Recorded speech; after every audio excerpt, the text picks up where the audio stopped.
Hello and welcome back to the channel. In this video we're gonna be looking at Star Wars The Black Series R2-D2 from Star Wars The Mandalorian series. I recently got this R2 from Hasbro Pulse EU, and this is actually my first Black Series R2-D2 that I ever got, because all this time my main and only R2 in my collection was the Bandai model kit one. And you know the reason. The originally released R2 10 years ago in one of the first waves in this line was just out of scale with the rest of the figures. And so 10 years later Hasbro finally came around and gave us a retooled version that now fits and is in scale with all the other figures. So here is our new R2-D2. Here is the front of the box. We can see the figure with all the accessories. On the side we have a nice mural art. On the back we see the same artwork and a short bio for R2. We can see that he is number 32 in the Mandalorian series. Nothing special on the side. Legalese at the bottom. So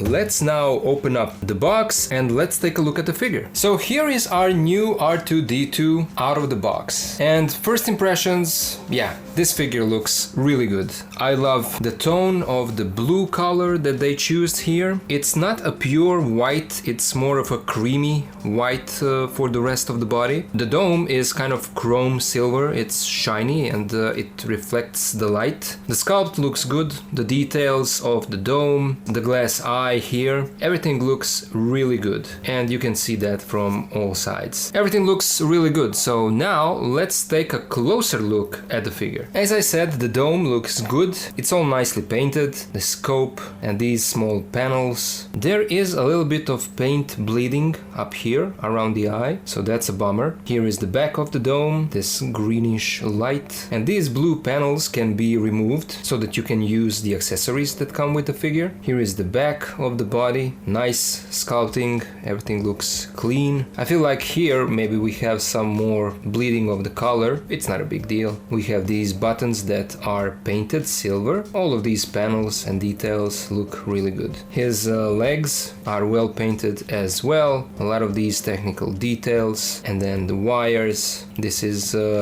not a soft material, this is sturdy, so be careful not to break that. I mean, the sculpt looks really good, and the only downside of this figure is that it looks really clean. If there was a little bit of weathering on the body, all of these sculpted details would be much more visible. They would pop on the surface, you know. Here we can see the lower part of this R2 unit, and we have these wheels that are sculpted. You can see on the middle one as well. I mean, other than needing a wash, this figure looks really good, and I'm really glad that Hasbro decided to remake it and give us the more accurate and in scale figure with the rest of the line. Let's now take a look at his accessories.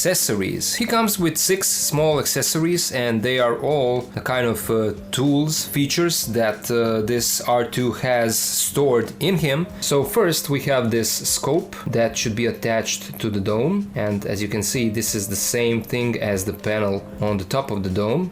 So this should represent one of those panels poking up. Then we have one of his antennas. This is for catching a signal, and it also looks really good. And then the rest of these accessories are meant to be plugged into his body, and this is one of those zapping electric arms that come out of him. There is no effect or anything, and no weathering as well. This is a plain light gray piece of plastic, but the sculpt is there, it looks good. Then I'm guessing this is one of those tools that he plugs into the socket, you know, when he is moving the elevator or searching for someone. Again, this is a simple piece of plastic, but there is a little bit of color on it, so it looks good. Then we get another accessory, and this one looks like a hook, like when he's trying to grab something, like let's say when he needs to drag C-3PO out of the danger zone, you know. And again, no wash, but the sculpt is there. And then final accessory is this small gun, pistol, some kind of weapon. Personally, I don't remember off the top of my head in which scene he used something like this, but it's always good to have more accessories, so I'm satisfied with this. it looks nice. Let's now take a look at his articulation, and I mean, we can't expect much from this type of figure. The dome can rotate 360, of course, and that is all that you get. His legs also rotate all the way around, and there is no tilt, they don't go out at all. Then you get his feet that can move a little bit forward, a little bit back, and they also do not tilt, and it's the same on both legs. And then you get his third leg that you just need to pull out like this, and it also has let's call it ankle articulation, forward and backwards, and so you can pose R2 like this when he's using 3 of his legs. And then we have another feature, and that is his dome can be pulled up like this. On the inside you have a storage for all of those small accessories that this guy comes with, so you can literally push all of these accessories inside like this. Here we have all of the accessory pieces storaged inside of R2's neck, and you simply just pull the neck back down, close it, and all of his accessories are now with him on the inside. So this is a great feature. I love that Hasbro decided to do something like this. I remember on the first R2 they had that gimmick with, you know, you have to rotate the dome, and then that is how you extend his middle leg. And I know that a lot of people didn't like that. Yeah, they decided finally to leave that in the past and completely redesigned and resculpted this figure. So that is great. Another feature are these panels that can be opened up like this. You can see that there are peg holes on the inside, so that you can plug any of those accessories and use them like this. And all of them are universal. They have universal pegs, and these peg holes are all the same, so it doesn't matter where you plug each of the accessories. Here he is using his small pistol blaster, and then these front pieces open up as well, and that is also a nice feature. And then at the top of the dome we can remove one of these panels, and here we have a peg hole, and then we can use this scope piece with the panel on the top and plug it inside like this. So now R2 can scan the area, and same goes for that antenna radar dish. So that's how that looks. Let's now compare R2 with some other figures. Here is the new Black Series R2-D2 with some of my Bandai model kits. On the left we have our Bandai model kit C-3PO, and to the right we see our Bandai model kit R2-D2. That was my main R2 all these years, and you can see that they are practically the same height. This guy was fully built from small pieces like any Bandai model kit. Blue is a little bit different. This one is much darker than what Bandai decided to use here, but other than that I feel like a lot of these details are practically the same. The sculpt is the same, but I applied a little bit of wash on this figure so that